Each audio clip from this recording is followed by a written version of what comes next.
मंच पर विराजमान वित्त मंत्री निर्मला सीतारमण जी, वित्त राज्य मंत्री पंकज चौधरी जी, यहां उपस्थित नाबार्ड के वरिष्ठ मैनेजमेंट के सदस्य, सेल्फ हेल्प ग्रुप के सदस्य, कोऑपरेटिव बैंक्स के सदस्य, किसान उत्पाद संघ एफपीओज के सदस्य, अन्य सभी महानुभाव, देवी और सज्जनों, आप सभी को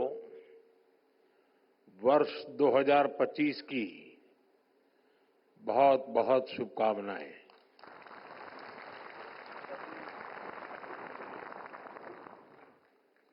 वर्ष 2025 की शुरुआत में ग्रामीण भारत महोत्सव का ये भव्य आयोजन भारत की विकास यात्रा का परिचय दे रहा है, एक पहचान बना रहा है। मैं इस आयोजन के लिए नाबार्ड को, अन्य सहयोगियों को बहुत बहुत बधाई देता हूं। साथियों, हम में से जो लोग गांव से जुड़े हैं, गांव में पले बड़े हैं, वो जानते हैं कि भारत के गांवों की ताकत क्या है। जो गांव में बसा है, गांव भी उसके भीतर बस जाता है।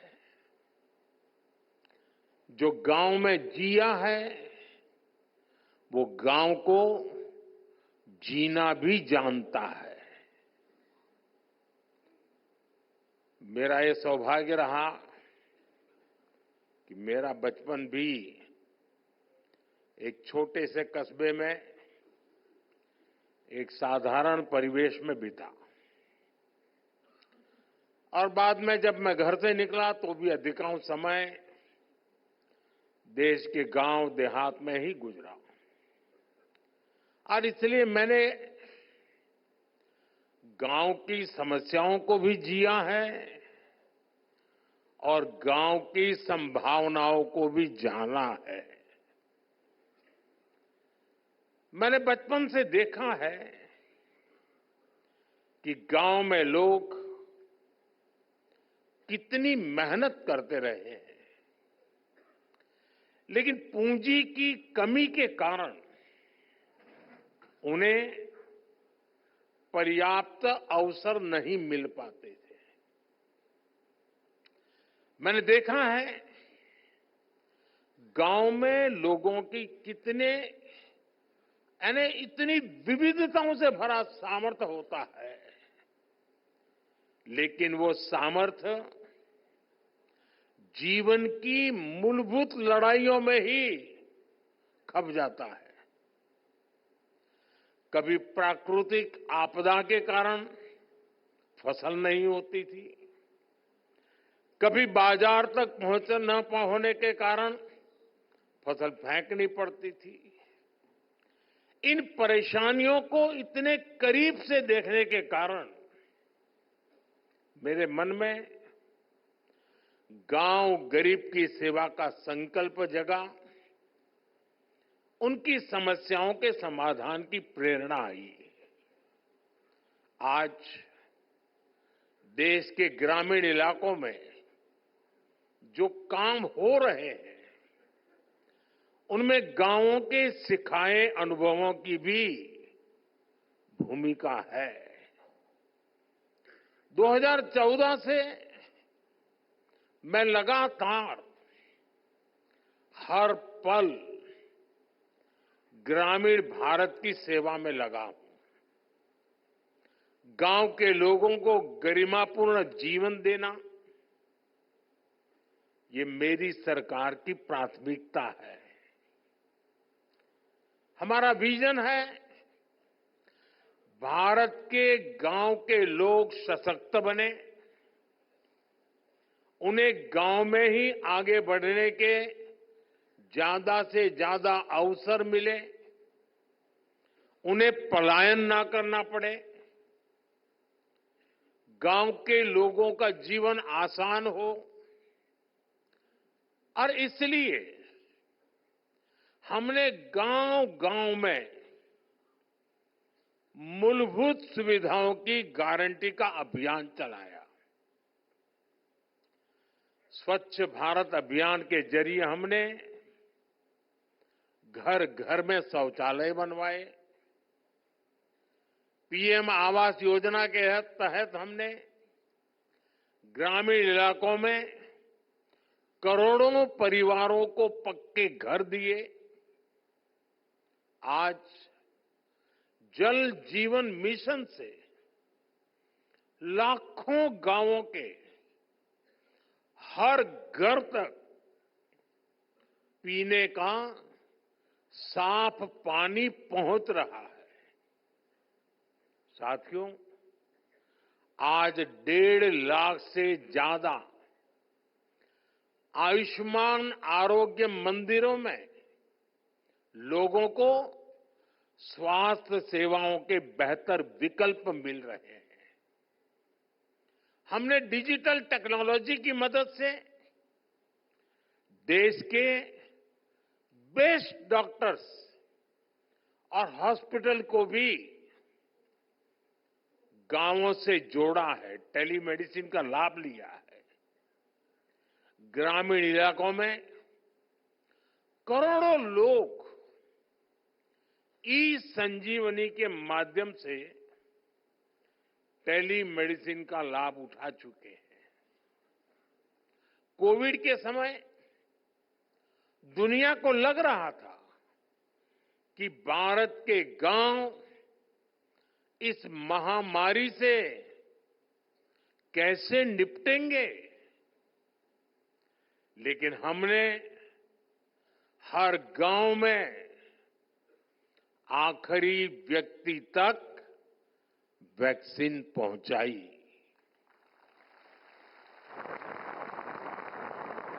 साथियों, ग्रामीण अर्थव्यवस्था की मजबूती के लिए बहुत आवश्यक है कि गांव में हर वर्ग को ध्यान में रखते हुए आर्थिक नीतियां बने। मुझे खुशी है कि पिछले 10 साल में हमारी सरकार ने गांव के हर वर्ग के लिए विशेष नीतियां बनाई हैं, निर्णय लिए हैं। 2-3 दिन पहले ही कैबिनेट ने पीएम फसल बीमा योजना को 1 वर्ष अधिक तक जारी रखने की मंजूरी दे दी।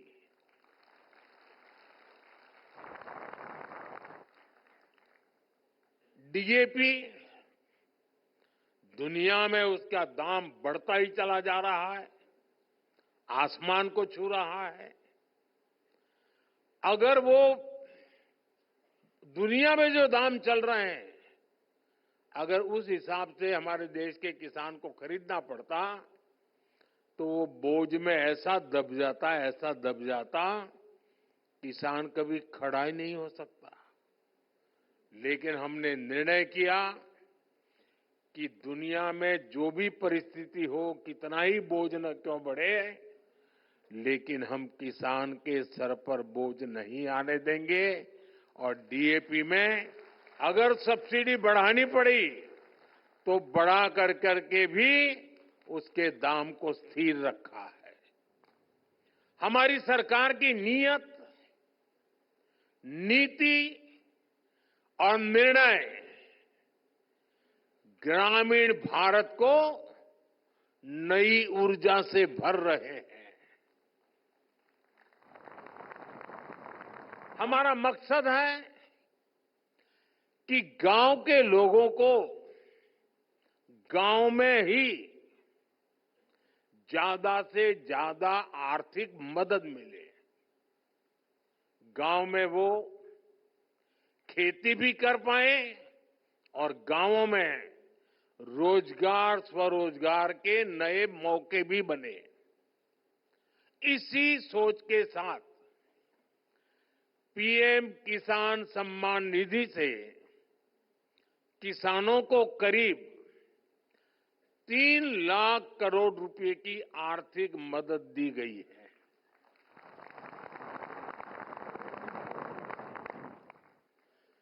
पिछले 10 वर्षों में कृषि लोन की राशि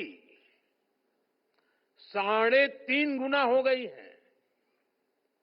अब पशुपालकों और मत्स्य पालकों को भी किसान क्रेडिट कार्ड दिया जा रहा है।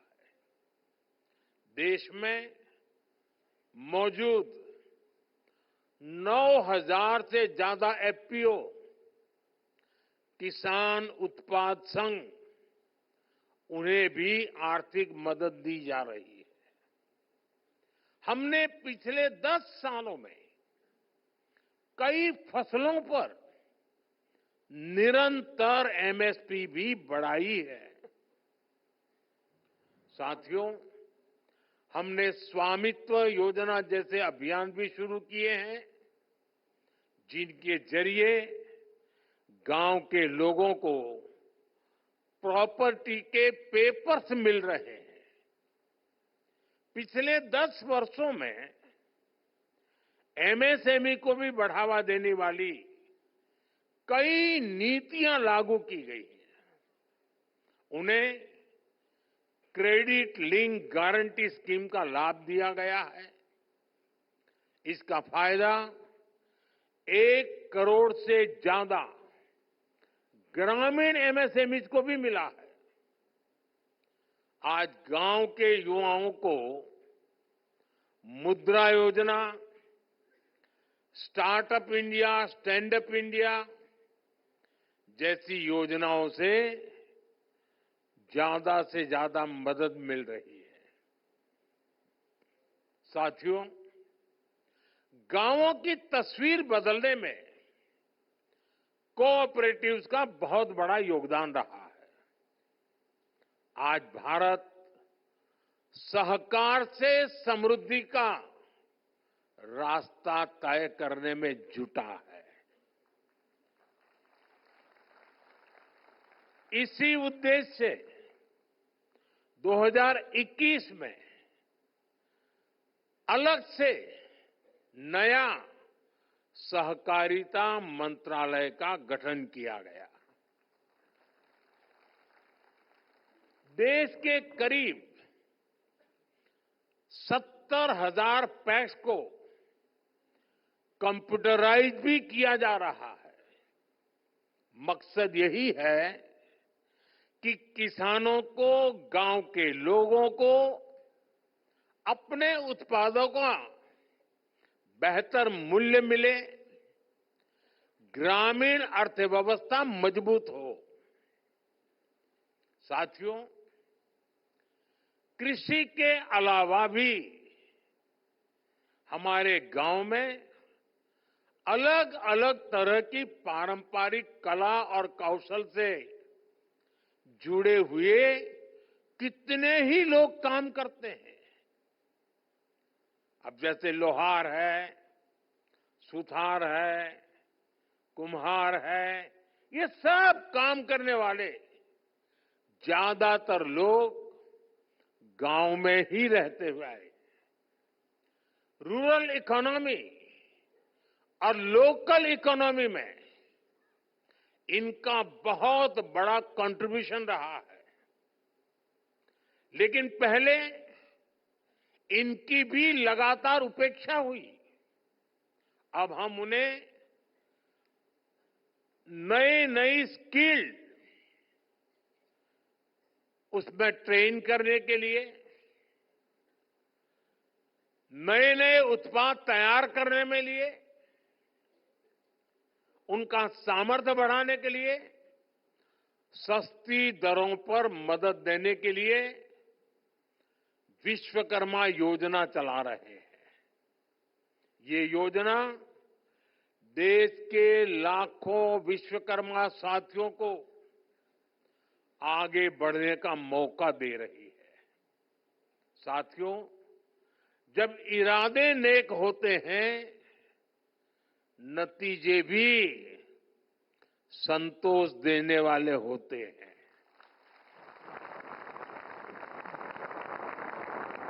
बीते 10 वर्षों की मेहनत का परिणाम देश को मिलने लगा है। अभी कुछ दिन पहले ही देश में एक बहुत बड़ा सर्वे हुआ है और इस सर्वे में कई महत्वपूर्ण तथ्य सामने आए हैं।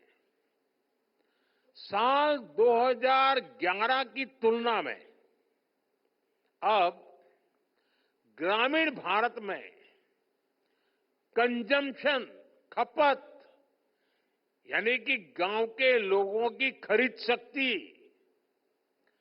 पहले से लगभग 3 गुना बढ़ गई है। यानी गांव के लोग अपने पसंद की चीजें खरीदने में पहले से ज्यादा खर्च कर रहे हैं। पहले स्थिति ये थी कि गांव के लोगों को अपनी कमाई का 50% से ज्यादा हिस्सा, आधे से भी ज्यादा हिस्सा खाने पीने पर खर्च करना पड़ता था। लेकिन आजादी के बाद पहली बार ऐसा हुआ है कि ग्रामीण इलाकों में भी खाने पीने का खर्च 50% से कम हुआ है और जीवन की चीजें खरीदने की तरफ खर्चा बढ़ा है। इसका मतलब है लोग अपने शौक की, अपनी इच्छा की, अपनी आवश्यकता की जरूरत की और चीजें भी खरीद रहे हैं, अपना जीवन बेहतर बनाने पर खर्च कर रहे हैं। साथियों, इसी सर्वे में एक और बड़ी अहम बात सामने आई है। सर्वे के अनुसार शहर और गांव में होने वाली खपत का अंतर कम हुआ है। पहले शहर का एक प्रति परिवार जितना खर्च करके खरीद करता था और गांव का व्यक्ति जो करता था, बहुत फासला था। अब धीरे धीरे गांव वाला भी शहर वालों की बराबरी करने में लग गया है। हमारे निरंतर प्रयासों से अब गांव और शहरों का ये अंतर भी कम हो जा रहा है। ग्रामीण भारत में सफलता की ऐसी अनेक गाथाएं हैं जो हमें प्रेरित करती है। साथियों, आज जब मैं इन सफलताओं को देखता हूं तो ये भी सोचता हूं कि ये सारे काम पहले की सरकारों के समय भी तो हो सकते थे।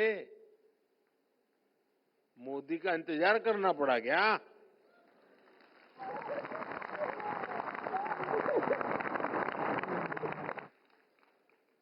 लेकिन आजादी के बाद दशकों तक देश के लाखों गांव बुनियादी जरूरतों से वंचित रहे। आप मुझे बताइए, देश में सबसे ज्यादा एससी कहां रहते हैं? गांव में। एसटी कहां रहते हैं? गांव में। ओबीसी कहां रहते हैं? गांव में। एससी हो, एसटी हो, ओबीसी हो, समाज के तबके के लोग ज्यादा से ज्यादा गांव में ही अपना गुजारा करते हैं। पहले की सरकारों ने इन सभी की आवश्यकताओं की तरफ ध्यान नहीं दिया। गांव से पलायन होता रहा, गरीबी बढ़ती रही, गांव शहर की खाई भी बढ़ती रही। मैं आपको एक और उदाहरण देता हूं। आप जानते हैं, पहले हमारे सीमावर्ती गांवों को लेकर क्या सोच होती थी? उन्हें देश का आखिरी गांव कहा जाता था।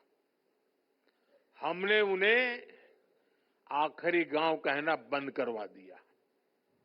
हमने कहा, सूरज की पहली किरण जब निकलती है ना, तो उस पहले गांव में आती है, वो आखिरी गांव नहीं है।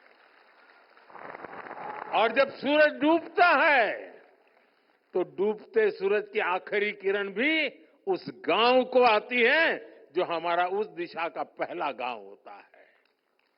और इसलिए हमारे लिए गांव आखिरी नहीं है, हमारे लिए प्रथम गांव है।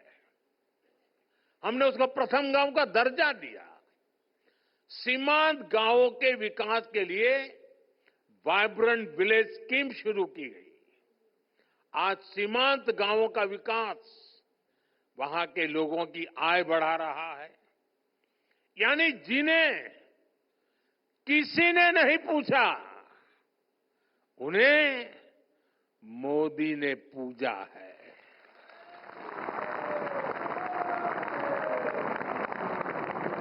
हमने आदिवासी आबादी वाले इलाकों के विकास के लिए पीएम जनधन योजना शुरू की।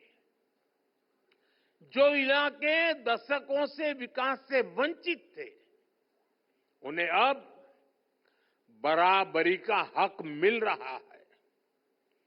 पिछले 10 साल में हमारी सरकार द्वारा पहले की सरकारों की अनेक गलतियों को सुधारा गया है। आज हम गांव के विकास से राष्ट्र के विकास के मंत्र को लेकर आगे बढ़ रहे हैं। इन्हीं प्रयासों का परिणाम है कि 10 साल में देश के करीब 25 करोड़ लोग गरीबी से बाहर आए हैं। और इनमें सबसे बड़ी संख्या हमारे गांव के लोगों की है। अभी कल ही स्टेट बैंक ऑफ इंडिया की भी एक अहम स्टडी आई है। उनका एक बड़ा अध्ययन किया हुआ रिपोर्ट आया है। स्टेट बैंक ऑफ इंडिया की रिपोर्ट क्या कह रही है? वो कहते हैं 2012 में भारत में ग्रामीण गरीबी, रूरल पॉवर्टी, यानी गांवों में गरीबी करीब 26% थी, 26%। 2024 में 2024 में भारत में रूरल पॉवर्टी यानी गांवों में गरीबी घट कर के पहले जो 26% गरीबी थी, वो गरीबी घट करके 5% से भी कम हो गई है।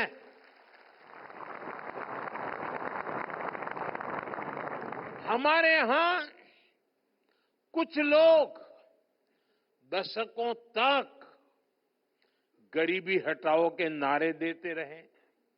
आपके गांव में जो 70-80 साल के लोग होंगे, उनको पूछना, जब वो 15-20 साल के थे तब से सुनते आए हैं गरीबी हटाओ, गरीबी हटाओ। 80 साल के हो गए।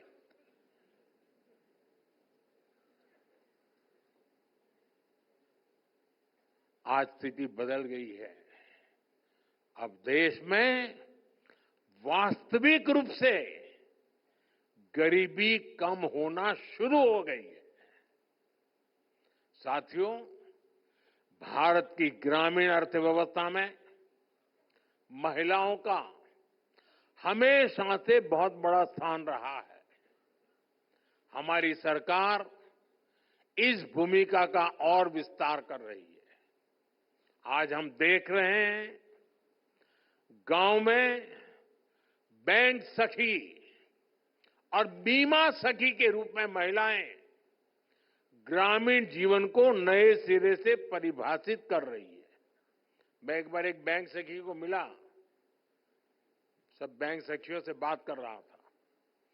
तो एक बैंक सखी ने कहा वो गांव के अंदर रोजाना 50 लाख, 60 लाख, 70 लाख रुपए का कारोबार करती है। तो मैंने कहा कैसे? नहीं, बोले सुबह 50 लाख रुपए लेके निकलती हूँ। मेरे देश के गांव में एक बेटी अपने थैले में 50 लाख रुपया लेकर के घूम रही है। ये भी तो मेरे देश का नया रूप है। गांव गांव में महिलाएं सेल्फ हेल्प ग्रुप के जरिए नई क्रांति कर रही है। हमने गांवों की 1,15,00,000 महिलाओं को लखपति दीदी बनाया है। और लखपति दीदी का मतलब ये नहीं कि एक बार 1,00,000 रुपया, हर वर्ष 1,00,000 रुपया से ज्यादा कमाई करने वाली मेरी लखपति दीदी। हमारा संकल्प है कि हम 3 करोड़ महिलाओं को लखपति दीदी बनाएंगे। दलित, वंचित, आदिवासी समाज की महिलाओं के लिए हम विशेष योजनाएं भी चला रहे हैं। साथियों, आज देश में जितना रूरल इंफ्रास्ट्रक्चर पर फोकस किया जा रहा है उतना पहले कभी नहीं हुआ।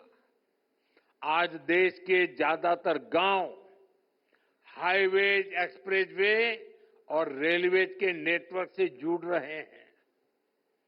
प्रधानमंत्री ग्राम सड़क योजना के तहत 10 साल में ग्रामीण इलाकों में करीब 4 लाख किलोमीटर लंबी सड़कें बनाई गई हैं।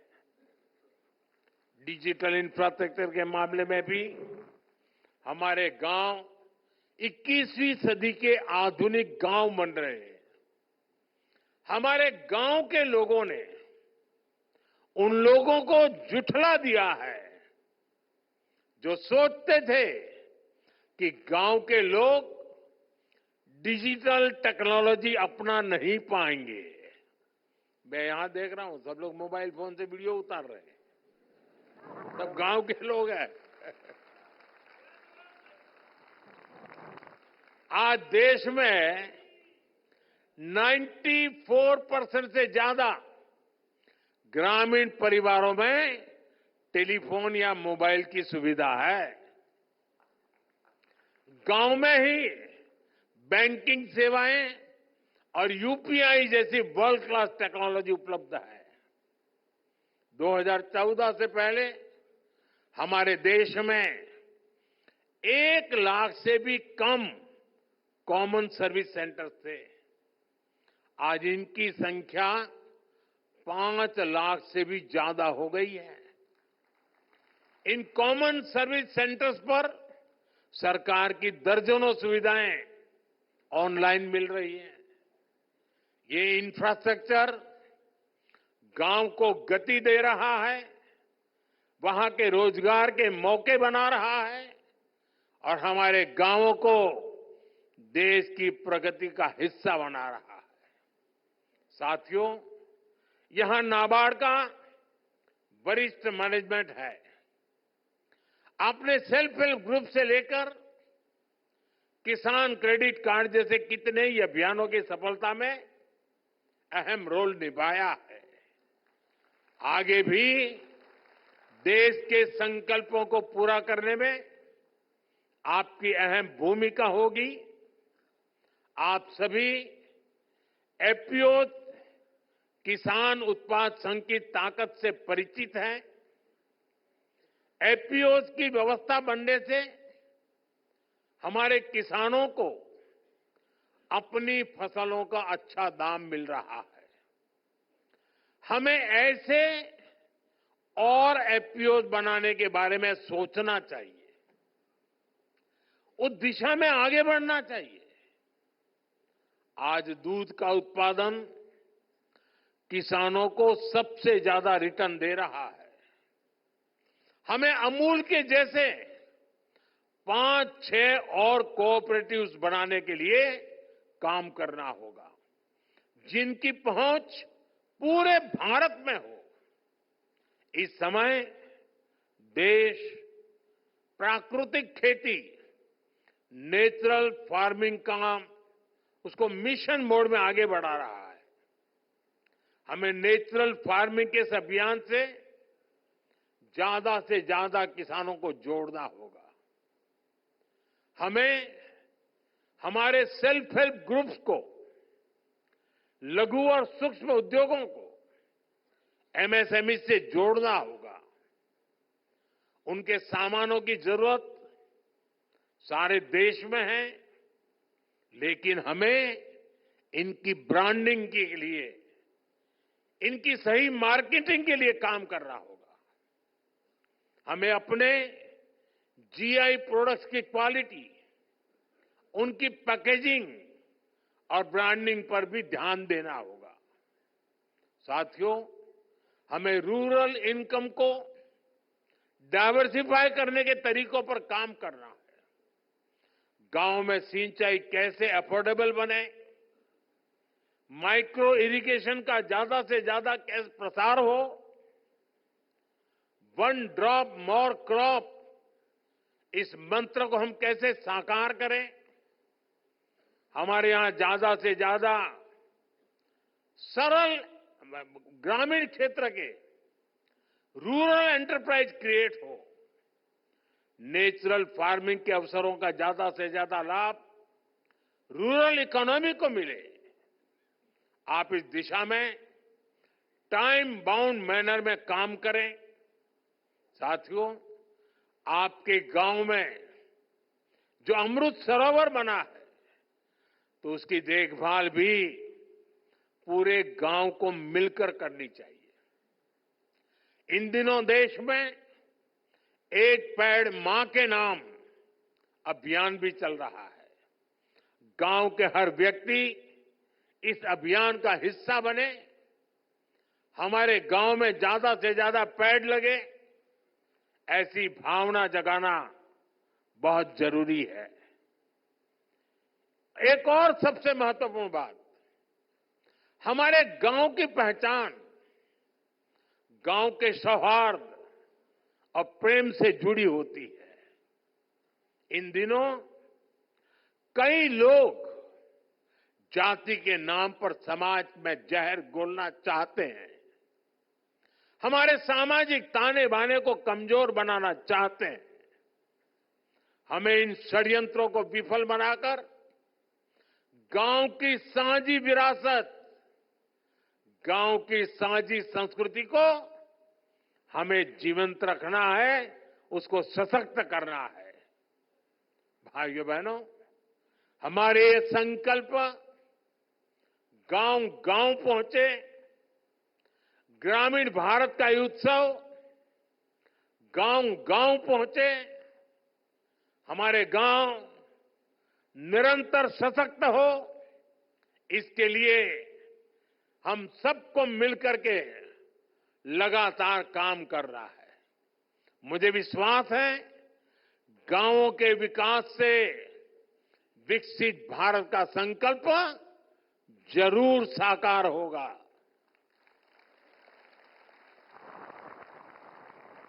मैं अभी यहां जीआई टैग वाले जो लोग अपने अपने प्रोडक्ट लेकर के आए हैं, उसे देखने गया था। मैं आज इस समारोह के माध्यम से दिल्ली वासियों से आग्रह करूंगा कि आपको शायद गांव देखने का मौका न मिलता हो, गांव जाने का मौका न मिलता हो, कम से कम यहां एक बार आइए और मेरे गांव में सामर्थ्य क्या है जरा देखिए।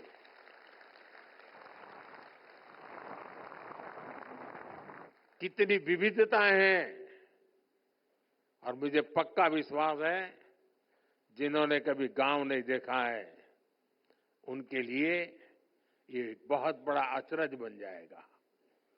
इस कार्य को आप लोगों ने किया है, आप लोग बधाई के पात्र हैं। मेरी तरफ से आप सबको बहुत बहुत शुभकामनाएं, बहुत बहुत धन्यवाद।